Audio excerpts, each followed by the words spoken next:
Hello students, welcome to Narayana online classes. Students, in this class, I would like to discuss with you an assignment key. Let us see each and every question with the help of examples.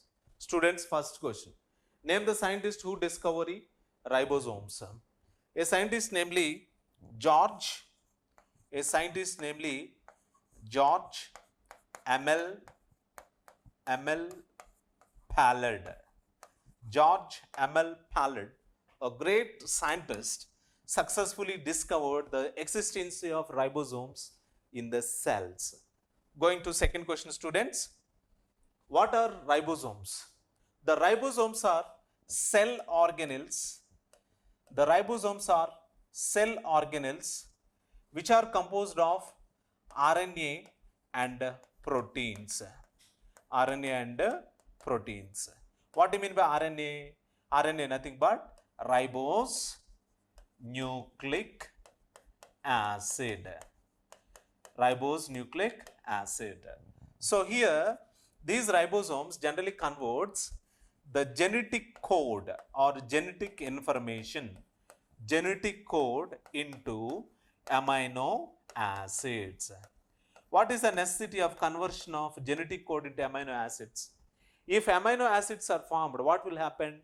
A group of amino acids are combined together or grouped together and forms a single structure of protein.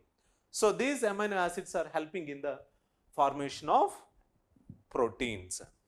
So going for the third question, what are the functions of ribosomes? Ribosomes does many functions. What are they? Among those, ribosome plays an important role in the protein synthesis. It helps in the protein synthesis. So this protein synthesis done by activation of amino acid sequence.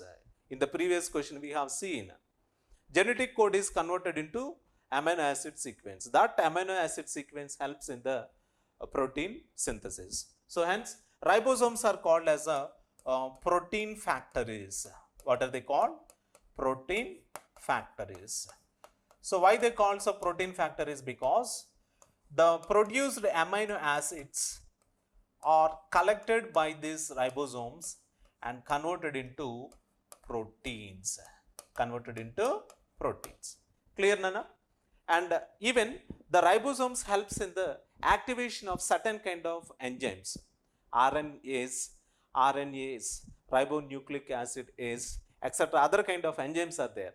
To activate these enzymes, ribosomes plays a key role. Going for the fourth question. Ribosomes present in the eukaryotic cells are, definitely the ribosomes which are present in the eukaryotic cells are 80S type of, S is a unit of ribosome. So S is the unit of ribosome and 80S type of ribosomes are seen in the eukaryotic cells. What are the examples for eukaryotic cells? Our body contains many eukaryotic cells. Brain cells are eukaryotic cells, muscle cells, bone cells, even the blood cells, except red blood cells, remaining red blood cells are eukaryotic cells. They are having 80S type of ribosomes. Going for fifth question. Ribosomes are chemically composed of. So the ribosomes are made up of RNA and proteins. In the previous question I said to you, RNA means ribonucleic acid, which is one of the genetic material, ribonucleic acid, and also proteins. These two are commonly seen in the ribosomes. So the correct answer is both 1 and 3. Option 4. Going for the sixth question. The protein factories of the cell, as I said in the previous question, ribosomes are called as protein factories of the cells. Why? Because they helps in the protein synthesis process. They helps in the conversion of genetic code into the genetic code generally converted into amino acid sequence, which helps in the process of the protein synthesis process. So what is the spelling for ribosomes? So ROBOSOMES. Going for seventh question. So these are the different questions given in our assignment. Remaining we will discuss later, students. Until be safe. Thank you. Have a nice day.